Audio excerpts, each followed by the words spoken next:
শুধু দর্শক, বাংলাদেশ ব্যাংক মতিঝিল থেকে আমি এম এ রশিদ আমন্ত্রণ জানাচ্ছি তথ্য যোগাযোগ প্রযুক্তি ভিত্তিক অনুষ্ঠান আজকের বিষয়ে। এই অনুষ্ঠানের মাধ্যমে তথ্য যোগাযোগ প্রযুক্তির বিভিন্ন বিষয়সমূহকে সর্বস্তরে জনগণের মাঝে ছড়িয়ে দিয়ে একটি প্রযুক্তি নির্ভর জ্ঞান ভিত্তিক সমাজ বিনির্মাণে অবদান রাখা আমাদের লক্ষ্য। আমাদের এবারের বিষয় ই ব্যাংকিং। দর্শক, আসুন আমরা দেখি ই ব্যাংকিং সেক্টরে কিভাবে তথ্য প্রযুক্তিকে কাজে লাগিয়ে গ্রাহক সেবা দিয়ে যাচ্ছে। ই ব্যাংকিং হল ব্যাংকের সকল প্রকার লেনদেন ও সেবা ইলেকট্রনিক মাধ্যমে পরিচালনার একটি প্রক্রিয়া। গ্রাহক ব্যাংকের শাখায় না গিয়েও ইন্টারনেট, মোবাইল ফোন, এটিএম বা অ্যাপ ব্যবহার করে আর্থিক লেনদেন করতে পারেন। এক কথায় ই ব্যাংকিং ব্যাংক ও গ্রাহকের মধ্যে দূরত্ব কমিয়ে এনেছে এবং সময়ের অপচয় হ্রাস করেছে। টাকা থাকলে পকেটে থাকলে একটা সময় মিসম্যাচ হতে পারে, যার জন্য আমি অ্যাপসের মাধ্যমে টাকা তুলি। ভাই, একটু কথা বলি আপনার সাথে। হ্যাঁ, আপনি কি এখানকার গ্রাহক? হ্যাঁ, মার্কেন্টাইল ব্যাংকের গ্রাহক। কিভাবে টাকা রেনবো অ্যাপস ইউজ করে সবচেয়ে বেনিফিটটা হলো যে এখানে কোনো চেক ইউজ করতে হয় না। আমি অ্যাপসের মাধ্যমে ওই চেক বাসায় রেখেই আমি যে কোনো সময় অ্যাপসটা ইউজ করে আমি টাকাটা লেনদেন করতে পারি। মার্কেন্টাইল ব্যাংক প্রথাগত ব্যাংকিং থেকে কিভাবে ই ব্যাংকিং পরিচালনা করছে? মার্কেন্টাইল ব্যাংক প্রধানত দুই উপায়ে প্রথাগত ব্যাংক থেকে ব্যাংকিং থেকে ই ব্যাংকিং এ কার্যক্রম পরিচালনা করছে। প্রথমত হলো ইন্টারনেট ব্যাংকিং, যেটাকে আমরা আই ব্যাংকিং বলি। যেই সুবিধার মাধ্যমে কাস্টমাররা দেশ বিদেশ থেকে, দেশে অথবা বিদেশ থেকে তার অ্যাকাউন্টে ঢুকতে পারে, তার অ্যাকাউন্টের স্টেটমেন্ট দেখতে পারে, ব্যালেন্স দেখতে পারে, স্টেটমেন্ট প্রিন্ট করতে পারে এবং কোনো কোনো ক্ষেত্রে তারা তাদের অফিসে বসে চালান পোস্টিং দিতে পারে, আরটিজিএস করতে পারে, ইএফটিএম করতে পারে। অন্যান্য ব্যাংকের মতো আমাদেরও একটা রেইনবো অ্যাপস আছে। রেইনবো অ্যাপসের মাধ্যমে সে চেক ছাড়াও কাউন্টারে এসে সে ক্যাশ টাকা নিতে পারে, চেক লাগে না সেটাতে। আবার ইলেকট্রনিক ট্রান্সফার, যেটা বিএফটিএম বলি আমরা অথবা আরটিজিএস বলি, national payment system of Bangladesh, NPSB, এগুলোর মাধ্যমে সে ফান্ড ট্রান্সফার এক ব্যাংক থেকে আরেক ব্যাংকে করতে পারে। আগে যেটা হতো যে আমরা বিভিন্ন কার্ডের মাধ্যমে পেমেন্ট করতাম এবং জিনিসপত্র কিনতে পারতাম এবং সেই পেমেন্টটা বিক্রেতা 2-3 দিন পরে একটা পে অর্ডার বন্ধ সিস্টেমে সে পেমেন্টটা পেতে হয়, কিন্তু এখন এটা সাথে সাথেই এনপিএসবির মাধ্যমে পেয়ে যেতে পারে। ই ব্যাংকিং এর ক্ষেত্রে ইতোমধ্যেই জনপ্রিয় হয়ে উঠেছে ইন্টারনেট ব্যাংকিং, যেখানে ওয়েবসাইট বা মোবাইল অ্যাপের মাধ্যমে অনলাইন লেনদেন, ব্যালেন্স দেখা ও টাকা স্থানান্তর করা যায়। মোবাইল ব্যাংকিং, যা মোবাইল অ্যাপ বা ইউএসএসডি কোড ব্যবহার করে সহজেই অর্থ প্রেরণ ও বিল পরিশোধের সুযোগ দেয়। এটিএম ও পজ মেশিনের মাধ্যমে গ্রাহক নগদ উত্তোলন বা কেনাকাটার সময় তাৎক্ষণিক পেমেন্ট করতে পারেন এবং ই পেমেন্ট সিস্টেমের মাধ্যমে অনলাইন কেনাকাটা, ট্যাক্স ও সরকারি বিল পরিশোধকে করেছে আরও সহজ ও দ্রুত। বর্তমানে এসব ডিজিটাল ব্যাংকিং সেবা শহরের পাশাপাশি প্রত্যন্ত গ্রামাঞ্চলেও পৌঁছে গেছে, ফলে দেশের আর্থিক অন্তর্ভুক্তি এক নতুন মাত্রা পেয়েছে। এখন যে আপনি টাকাটা উঠালেন, এটা কিসের মাধ্যমে? এটা পাই অ্যাপসের মাধ্যমে উঠাইলাম। পাই অ্যাপসের যে প্লাস কোড, কিউআর কোডটা আছে, কিউআর কোড স্ক্যান করলে জাস্ট ওয়ান ট্যাপ টাকাটা পাওয়া যাচ্ছে। আর এভাবে তাহলে এখন ব্যাংকিং আগের চেয়ে ইজি হয়ে গেছে। অ্যাকচুয়ালি এই অ্যাপসের মাধ্যমে ইজি হয়ে গেছে। পাই অ্যাপসটা আমাদের জন্য খুবই উপকারী, এক কথায় আশীর্বাদ। এখন পাই অ্যাপসের মাধ্যমে আমরা যে ট্রানজ্যাকশন করি সেটাই হ্যাসেল ফ্রি, সেটা ফান্ড ট্রান্সফার হোক, এটা ক্যাশ ট্রানজ্যাকশন হোক। ফান্ড ট্রান্সফার আমরা বাসায় বসে যে কোনো টাইম যে কোনো কিছু করতে পারি, ইমার্জেন্সিতে কত জায়গায় টাকা পাঠাতে পারি, যেটা আগে আমরা করতেই পারতাম না, অসম্ভব ছিল। কিন্তু এখন এটা দেখা যায় যে আমরা ইজিলি করতে পারি, প্লাস যে কোনো টাইমে টাকা দরকার হলে এখন ওই কার্ড বা চেকের জন্য ওয়েট করতে হচ্ছে না। আমরা যখন তখন যে কোনো ব্রাঞ্চে গিয়ে কিউআর কোডের মাধ্যমে আমরা টাকাটা উঠাতে পারি।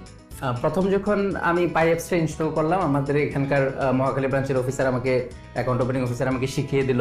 তারপর থেকে আমি পাই অ্যাপেই ইউজ করতেছি। আমার কাছে এখন খুবই সহজ মনে হয়। চেক, বই, কার্ড কোনো কিছু আনতে হয় না। মোবাইল তো সবসময় পকেটে থাকে। আমি বাংলাদেশের যে কোনো জায়গায় ট্রাভেল করে আমি কখনোই ক্যাশ টাকা নিয়ে যাই না। আমি যদি অন্য কোনো ব্যাংকেও টাকা পাঠাতে চাই এই অ্যাপের মাধ্যমে এর জন্য কোনো এক্সট্রা চার্জ দিতে হচ্ছে না। আমার যদি মোবাইল ডাটা নাও থাকে ট্রানজ্যাকশন করা যায়। একটা অ্যাপ ইউজ করতে পারতেছি, কোনো মোবাইল ডাটার প্রয়োজন নেই। ই ব্যাংকিং এর মাধ্যমে গ্রাহকরা কি ধরনের সেবা পাচ্ছে? আমাদের ব্যাংকের গ্রাহকরা ই ব্যাংকিং এর মাধ্যমে বিভিন্নভাবে এখন ট্রানজ্যাকশন সুবিধা নিয়ে থাকছে। আগে কাস্টমাররা বিভিন্ন ট্রানজেকশনের জন্য সশরীরে উপস্থিত হয়ে লেনদেন করতে হতো। বর্তমানে ই ব্যাংকিং সুবিধার কারণে কাস্টমারদেরকে আর ব্রাঞ্চে আসতে হচ্ছে না। অফিসে বসে ঘরে বসে আমাদের যে পাই অ্যাপস এবং পাই কর্পোরেট ব্যাংকিং আছে এর মাধ্যমে সেবা প্রদান নিশ্চিত করা হচ্ছে। যে এই সার্ভিস ব্যবস্থা চালু হয়েছে তাতে আমাদের কাস্টমাররা অনেক হ্যাপি এবং তারা খুব স্বাচ্ছন্দ্য বোধ করছে। ই ব্যাংকিং সেবা নিতে গিয়ে গ্রাহকরা কী ধরনের চ্যালেঞ্জের সম্মুখীন হন এবং আপনারা কিভাবে তাদেরকে সহায়তা করেন? আমাদের ব্রাঞ্চ এলাকায় যে সমস্ত দোকানগুলোতে পজ মেশিন কিউআর কোড দেওয়া আছে, এডিসি ডিভিশন কর্তৃক আমাদের প্রতিনিধি আছে, আমাদের আইটি সাপোর্টের ব্যবস্থা আছে। সেই ক্ষেত্রগুলোতে আমরা তাৎক্ষণিক সমস্যা সমাধানের জন্য তৎপর থাকি এবং আমরা সহজেই এগুলো সমাধানের জন্য সচেষ্ট থাকি। ফলে আমাদের কাস্টমার সার্ভিস যাতে কোনোভাবে বিঘ্নিত না হয়, আমাদের যারা পজ মেশিন কিউআর কোড ব্যবহার করেন তারাও যাতে স্বাচ্ছন্দ্যে ব্যবহার করতে পারেন সেই ব্যাপারে আমরা সবসময় সচেষ্ট থাকি। সিআরএম অথবা এটিএম বুথ যেখানেই আছে, যে কোনো ধরনের কাস্টমার এসে যদি সেটা ব্যবহার করতে গিয়ে কোনো রকম সমস্যার সম্মুখীন হয়, সাথে সাথে আমরা সেগুলো সলভ করার ব্যাপারে প্রয়োজনীয় ব্যবস্থা গ্রহণ করি। পাই অ্যাপস থেকে শুরু করে এটিএম মেশিন, সিআরএম মেশিন যে বসানো আছে, এই সমস্ত ক্ষেত্রগুলোতে আমাদের সাইবার নিরাপত্তা নিশ্চিত করার জন্য, গ্রাহক এবং ব্যাংকের রিস্ক মিনিমাইজ করার জন্য যত রকমের আমাদের স্টেপ নেওয়া দরকার আমাদের আইটি ডিভিশন কর্তৃক সার্বক্ষণিক সেই ব্যবস্থা নিয়ে থাকে। মোবাইল ব্যাংকের সফটওয়্যার নিজস্ব সফটওয়্যার, সুতরাং আমাদের সাইবার নিরাপত্তা সহ অন্যান্য সকল নিরাপত্তা নিশ্চিত করার জন্য আমাদের সব আইটি ডিভিশন সবসময় তৎপর থাকেন এবং আমাদের টাইম টু টাইম অ্যাওয়ারনেস করে থাকেন। আমরা সেভাবে আমরা কাজ করে থাকি। বাংলাদেশে বিকাশ, নগদ, রকেট ও উপায়ের মতো এমএফএস প্ল্যাটফর্মগুলো গ্রামীণ ও শহরে জনগণকে ব্যাংকিং সুবিধার আওতায় আনতে সক্ষম হয়েছে। এখন সাধারণ মানুষ ঘরে বসেই টাকা পাঠানো, রেমিটেন্স গ্রহণ বা বিল প্রদান করতে পারছেন। ই ব্যাংকিং এখন দেশের আর্থিক অন্তর্ভুক্তিতে বড় ধরনের ভূমিকা রেখে চলেছে। আমি বিকাশের কিউআর কোড স্ক্যান করে পেমেন্টটা করলাম, তো এটা আমার জন্য খুব কমফোর্টেবল সিচুয়েশন থাকে, কারণ আমার কোনো ক্যাশ ক্যারি করতে হয় না এবং সব জায়গায় ইজিলি পেমেন্ট করা যায় এবং টেনশন থাকে না। পেমেন্টটা কিভাবে? পেমেন্টটা আমি কিউআর কোডের মাধ্যমে স্ক্যান করে দেন আমি পেমেন্টটা করেছি। এটাতে আমার যেটা সুবিধা হচ্ছে সেটা হচ্ছে দেখা যাচ্ছে যে আমার কষ্ট করে ক্যারি করে টাকাটা আমার নিয়ে আসতে হচ্ছে না, ইভেন হলো আমি খুব ইজিলি পেমেন্টটা করতে পারছি। আর এই সুবিধাটা যদি আমরা সকল জায়গাতে পেতাম তাহলে আমাদের জন্য অনেক বেটার। তথ্য প্রযুক্তি ভিত্তিক আর্থিক সেবাসমূহ ব্যবহারের সঙ্গে সঙ্গে ই ব্যাংকিং খাতে ঝুঁকিও বেড়েছে অনেক। বিশেষ করে সাইবার প্রতারণা ও হ্যাকিংয়ের মাধ্যমে ফিশিং লিঙ্ক বা ভুয়া ওয়েবসাইটে তথ্য দিলে গ্রাহকের অ্যাকাউন্ট হ্যাক হওয়ার আশঙ্কা থাকে। পাশাপাশি ডেটা সুরক্ষার ঘাটতির কারণে ব্যক্তিগত ও আর্থিক তথ্য চুরির ঝুঁকি তৈরি হয়। আরও বড় সমস্যা হলো ডিজিটাল সাক্ষরতার অভাব। অনেক গ্রামীণ ও বয়স্ক ব্যবহারকারী এখনও অনলাইন নিরাপত্তা সম্পর্কে সচেতন নন। এই চ্যালেঞ্জগুলো মোকাবিলা করা না গেলে ই ব্যাংকিং ব্যবস্থার প্রতি ব্যবহারকারীর আস্থা ব্যাপকভাবে ক্ষতিগ্রস্ত হতে পারে। অল্প সময়ের মধ্যে মানুষ যে কোনো সমস্যার টাকা প্রয়োজন হলে সে টাকা দিতে পারে এবং নিতে পারে। সবচেয়ে এখন যেটা হচ্ছে না, আপনাদের একটু খরচটা যদি কমানো যায় সাধারণ মানুষের জন্য সবচেয়ে ভালো। এটা আশা করব মোবাইল ব্যাংকিং যারা করে তাদের কাছে সাধারণ মানুষের একটাই দাবি, খরচটা একটু কমাইতে হবে। আমাদের কাছে তো টাকা আদান প্রদান অ্যাপসের মাধ্যমে অনেক কম, যেটা আমাদের আরও অন্য অন্য ব্যাংক মার্কেটে আসতেছে, সেটা আসতে হলে তো আপনাদেরকে আরও খরচটা আরও কমাইতে হবে, নাহলে মার্কেট ধরে রাখা যাবে। এখন অনেকটাই আনন্দিত, এটা হচ্ছে তারা নগদ সার্ভিসটা পাচ্ছে। যেহেতু ভোগান্তি ছিল তাদের যে কস্টিং খরচটা, ঠিক আছে, ওই খরচটা নিয়ে একটু কাস্টমারের একটু কি আছে, এটা হলে খরচটা যাতে আরেকটু হয়। তো এখানে আমাদের কিছু অভিযোগ আছে। সেই অভিযোগটা হলো, একটা হচ্ছে আমরা যখন ধরেন বলতে মানুষ করে বলিউডতে মানুষ হয়, হ্যাঁ, এখন আমাদের যে বুথটা হয় এই বুথটা হয়ে গেলে ওখানে আমরা কাস্টমার মানে বিকাশ বা আদার্স যেই সার্ভিসগুলো আছে তাদের অফিস থেকে আমরা এরকম কোনো পাইনি, সহযোগিতা পাইনি। সেদিন আগেও কিন্তু একটা প্রতারক আমার কাছ থেকে টাকা নিয়ে গেছে। সেটা হলো সে বলছে একই নাম্বার, কিন্তু সে পরবর্তীতে সে অস্বীকার করতেছে। তো একজন কিন্তু পার্সোনাল গেছে, তো সে কিন্তু আর অভিযোগটা দেখবে না। তারপরে আমি জিডি করছি, থানার মাধ্যমে দেখিয়ে যাচ্ছি। ঠিক আছে, এই অভিযোগটাই যে আমাদের জন্য যাতে সর্বোচ্চ ফ্যাসিলিটিটা আপনার কোম্পানি যাতে রাখে, যেহেতু আমরা তাদের একটা অংশীদার ব্যবসা করি, সেক্ষেত্রে একটা অংশীদার। বাংলাদেশে বেশ কয়েকটি আইটি প্রতিষ্ঠান ব্যাংক ও ফিনটেক কোম্পানির জন্য উন্নত সফটওয়্যার ও সাইবার সিকিউরিটি সমাধান তৈরি করছে। এসব প্রযুক্তির মাধ্যমে কোর ব্যাংকিং সিস্টেম, ফ্রড শনাক্তকরণ ব্যবস্থা এবং কৃত্রিম বুদ্ধিমত্তা ভিত্তিক ঝুঁকি পর্যবেক্ষণ কার্যক্রম আরও উন্নত হয়েছে। ফলে ই ব্যাংকিং সেবার গতি, নির্ভরযোগ্যতা ও নিরাপত্তা উল্লেখযোগ্যভাবে বৃদ্ধি পেয়েছে, যা দেশের ডিজিটাল ব্যাংকিং খাতকে আরও শক্তিশালী করছে। জেনারেল ব্যাংকিংয়ের পাশাপাশি ট্রেড ফাইন্যান্স এবং ট্রেজারি মডিউল আছে, যেটা খুব এক্সটেন্সিভলি আমাদের বাংলাদেশে অনেকগুলো ব্যাংক ব্যবহার করছে আর কি। এবং আমার জানা মতে অনেক সময় দেখা যায় বিদেশি সফটওয়্যার কিনেছে বিভিন্ন বাংলাদেশি ব্যাংক, কিন্তু সেখানে ট্রেড ফাইন্যান্স নাই অথবা সেখানে ট্রেজারি মডিউল নাই। কিন্তু লিডসের সফটওয়্যারে একদম end to end banking operation cover করার মতো সব ধরনের ফিচার ফাংশনালিটি লিডসের ব্যাংকিং সফটওয়্যারে আছে। ই ব্যাংকিং অথবা পেপারলেস ব্যাংকিং অথবা ডিজিটাল ব্যাংকিং, যেভাবেই বলেন না কেন, এই বিষয়গুলিকে সামনে রেখেই আমাদের সব ধরনের ডেভেলপমেন্টের কাজ হচ্ছে। অর্থাৎ আপনি বাসায় বসে যাতে ব্যাংকিংয়ের সমস্ত কাজ করতে পারেন, আমরা সফটওয়্যারটা এমনভাবে বানাচ্ছি যাতে আপনাকে ব্যাংকে ফিজিক্যালি যাতে যেতে না হয়, আপনি কম সময়ের মধ্যে যাতে সব কাজ করতে পারেন। যে সবচেয়ে বেশি প্রায়োরিটি দিই সেটা হলো গিয়ে এই financial sector, bank, NBFI, capital market, insurance. এই সফটওয়্যার যে ধরনের একটা ভ্যালু থাকা উচিত সেই ভ্যালুটা আমরা প্রপারলি পাচ্ছি না। এটা আমাদের একটা লোকাল সফটওয়্যারের একটা লিমিটেশন। যারা কম্পিটিটররা যারা আসছে তারা একটা আনহেলদি কম্পিটিশনে চলে আসে। তারা যেভাবে হোক এটা সফটওয়্যার, যার ফলে কোম্পানি আমি লসে হয়ে এই সফটওয়্যারটা ডেলিভারি দিব। তখন হয় কি, যারা ভালো ভালো কোম্পানিগুলো তারা তখন মার্কেটে এটার জন্য অনেক ধরনের চ্যালেঞ্জ ফেস করতেছে। মূল চ্যালেঞ্জটা হলো গিয়ে ট্যালেন্টেড পিপলকে রাখা। কারণ আমরা গত 33 বছর ধরে বাংলাদেশের এই ফাইন্যান্সিয়াল মার্কেটে আমরা সার্ভিস দিয়ে যাচ্ছি। এটা প্রথমে ব্রাঞ্চ ব্যাংকিং, তারপরে অনলাইন ব্যাংকিং, ফাইনালি আমরা সিবিএস কোর ব্যাংকিং সলিউশনে আসছি, যেখানে আমাদের সর্বোচ্চ সংখ্যক ব্যাংক আমাদের সফটওয়্যার ইউজ করতেছে। কিন্তু সেখানেও আমাদের এই ভালো পিপল, কারণ ভালো পিপল না রাখতে পারলে ভালো সফটওয়্যার আমি কাস্টমারদেরকে বা ইন্ডাস্ট্রিকে দিতে পারবো না, এবং ওই চ্যালেঞ্জটা আমরা ফেস করতেছি।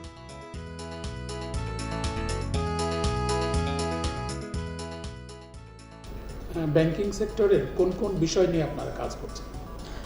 লিডস আপনি হয়তো জানেন যে গত 33 বছর ধরে ব্যাংকিং সেক্টরে কোনো না কোনোভাবে সংযোগ আছে, এবং আমরা কারেন্টলি কাজ করছি কোর ব্যাংকিং সলিউশন নিয়ে, যেখানে আমাদের 12টা ব্যাংক এবং 13টা এনবিএফআই আছে আমাদের কাস্টমার হিসাবে।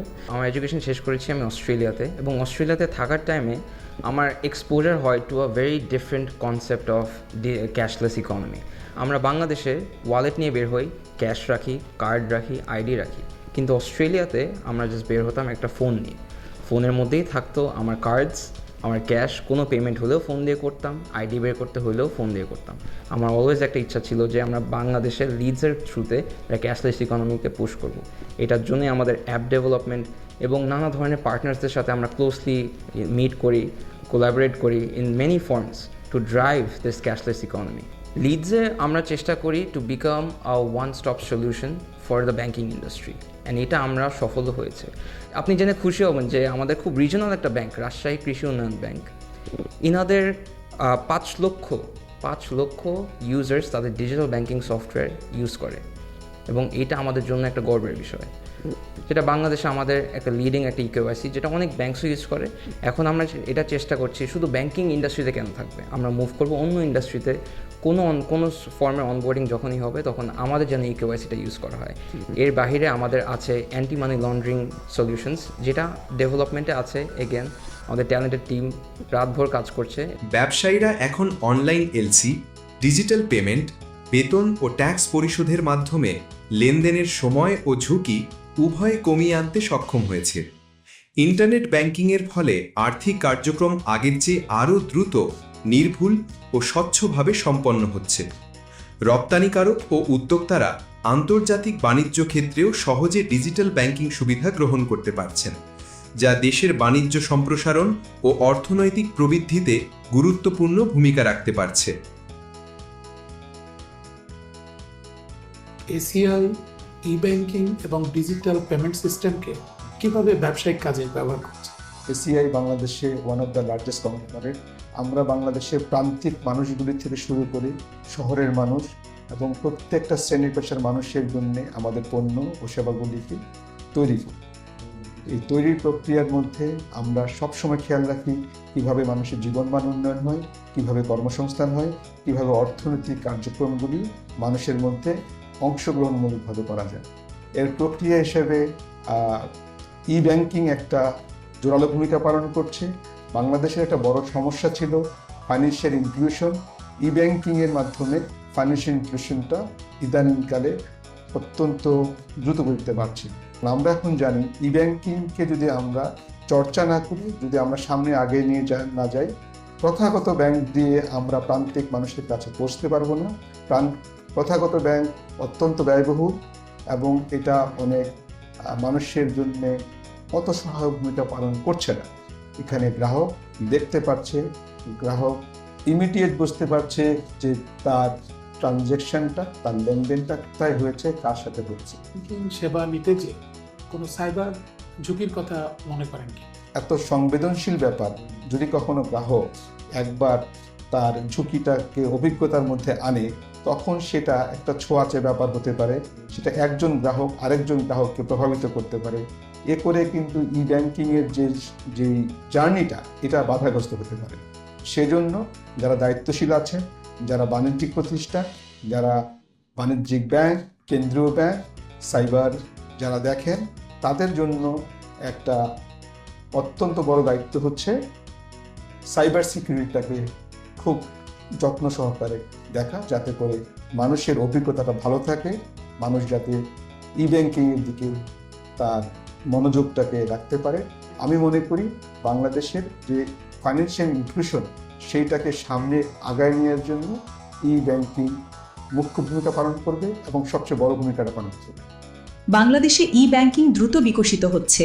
এখন প্রায় সব ব্যাংকই অনলাইন লেনদেন ও অ্যাপ ভিত্তিক সেবা দিচ্ছে। আর্থিক সেবা ভিত্তিক প্ল্যাটফর্মগুলো ব্যাংক ও মোবাইল ওয়ালেটের মধ্যে তাৎক্ষণিক অর্থ স্থানান্তর সহজ করেছে। এটি দেশের ডিজিটাল অর্থনীতির এক গুরুত্বপূর্ণ মাইলফলক। পূবালী ব্যাংক ই ব্যাংকিং এর কোন কোন ক্ষেত্রে কাজ করে যাচ্ছে? ই ব্যাংকিং এর ক্ষেত্রে সর্বোচ্চ গুরুত্ব দিচ্ছে আমরা মোবাইল অ্যাপসে। আমাদের পাই অ্যাপস আছে, 3টা পাই অ্যাপস। একটা পাই যেটা আমরা বলি সেটা হচ্ছে রিটেল কাস্টমারদের জন্য, আর একটা আছে পাই কর্পোরেট, এটা হলো যে কোনো অর্গানাইজেশন, বিদেশি যারা আছে আমাদের অফশোর ব্যাংকিংয়ে কাজ করে তাদের জন্য আছে পাই অপশন। আপনার যা ব্যাংকিং প্রয়োজন সবগুলো ব্যাংকিংয়ে এখান থেকে পাবেন। গত বছর আমরা 1 লক্ষের উপর কিউআর কোড ডিপ্লয় করেছি। এটাও সুবিধা হচ্ছে যে এটা আসলে মার্চেন্টগুলো এই অ্যাকোয়ারিংয়ের পর্যায়ে আসে এবং আমাদের যে মোবাইল অ্যাপসগুলো আছে সেই অ্যাপসগুলোর মাধ্যমে কিউআর কোডের এই ট্রানজেকশন করবে। এটা যে শুধু আমাদের পাই অ্যাপসের জন্য তা না, যেহেতু এটা বাংলা কিউআর, ইউনিফাইড কিউআর, এটা সকল অ্যাপস থেকেই, সকল ব্যাংকের এমএফএস এর অ্যাপ, সবার অ্যাপ থেকে 25,000-এর মতো পজ বাংলাদেশে ডিপ্লয় হয়েছে নতুন করে। তার মধ্যে 12,500-ই পজ হচ্ছে পূবালী, 50%-এর প্রায় 900 কাছাকাছি এখন আমরা এটিএম এবং সিআরএম বুথগুলো দিয়েছি। এছাড়া যে নর্মাল যে ই ব্যাংকিং এর গুলো যেগুলো আছে, পিএফটিএন, এনপিএসবি, আরটিজিএস, ইজিপি, এই সবগুলো জায়গায় পূবালী ব্যাংক বেসিক্যালি দিচ্ছে। এবং আমি গ্রাহকদের নিরাপত্তা এবং সাইবার ঝুঁকি কমাতে আপনারা কি কি পদক্ষেপ নিয়েছেন? অ্যাপ্লিকেশন যেটা তৈরি করা হয়েছে সেই অ্যাপ্লিকেশন লেভেলের সিকিউরিটি নিশ্চিত করা আছে।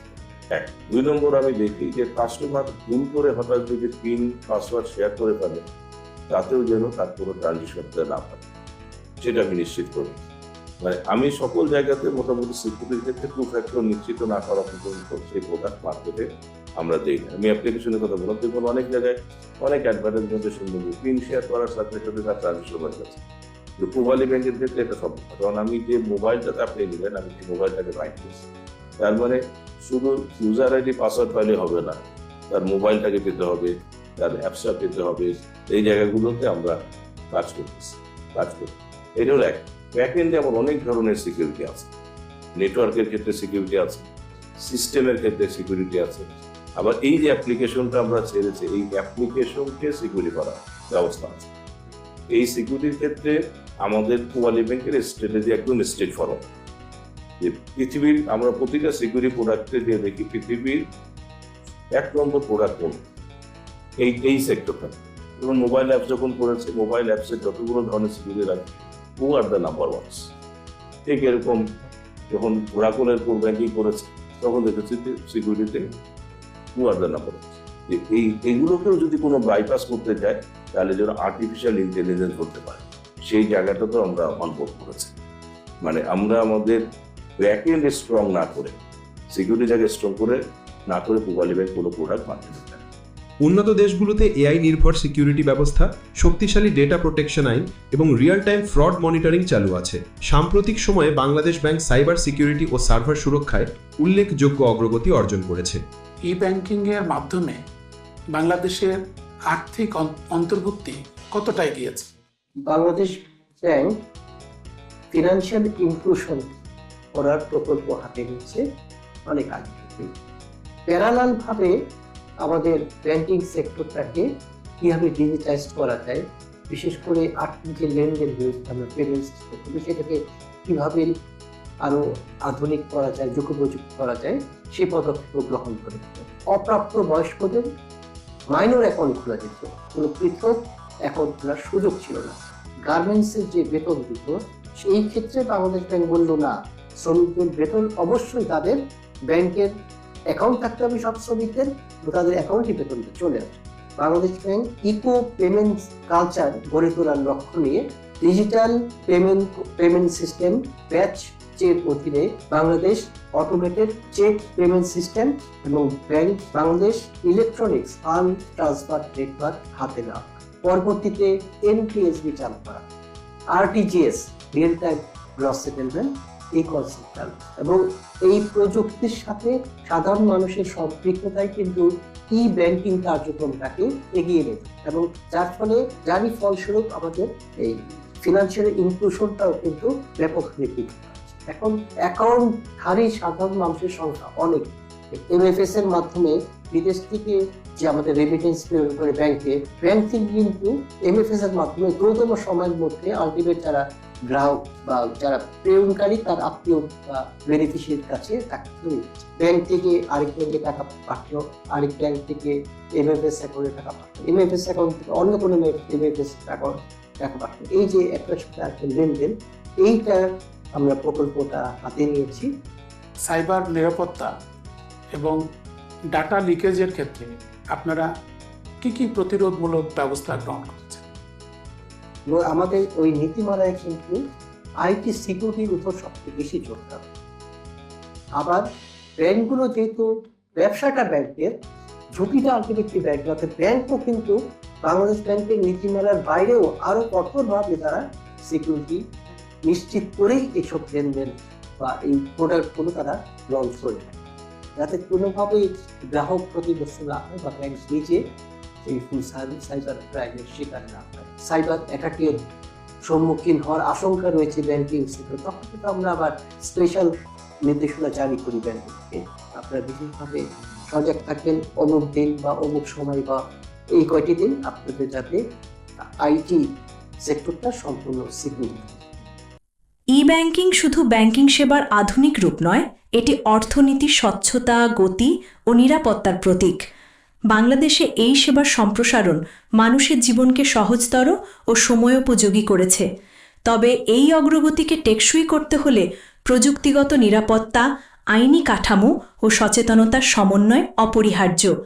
ই ব্যাংকিং হল প্রযুক্তির হাত ধরে গড়ে ওঠা এক অর্থনৈতিক বিপ্লব, যা দেশের আর্থিক ব্যবস্থায় গতি, স্বচ্ছতা ও আধুনিকতার নতুন যুগের সূচনা করেছে। সঠিক নীতি, নিরাপত্তা ও জনসচেতনতা নিশ্চিত করতে পারলে ই ব্যাংকিংই হবে বাংলাদেশের টেকসই অর্থনীতির মেরুদণ্ড। আধুনিক বাংলাদেশ করার লক্ষ্যে ই ব্যাংকিং হবে আগামী দিনের নিরাপদ ব্যাংকিং ব্যবস্থা। দেশ এগিয়ে যাবে আর্থসামাজিক উন্নয়নের পথে, আর আমরা এগিয়ে যাব উন্নত জীবনের দিকে, নতুন বাংলাদেশ করার লক্ষ্যে। দর্শক, দেখতে দেখতে আমরা অনুষ্ঠানের শেষ পর্যায়ে পৌঁছে গেছি। আজ এই পর্যন্তই। আগামীতে তথ্য যোগাযোগ প্রযুক্তির নতুন কোনো বিষয় নিয়ে আবার হাজির হব। আপনারা মতামত জানিয়ে লিখতে পারেন এই ঠিকানায় askvision@gmail.com। আর হ্যাঁ দর্শক, নিজকে ভালোবাসুন, দেশকে ভালোবাসুন। আসুন আমরা নতুন বাংলাদেশ বিনির্মাণের পথের আলোকে একসাথে কাজ করি। আপনাদের সকলকে শুভেচ্ছা জানিয়ে শেষ করছি। আল্লাহ হাফেজ।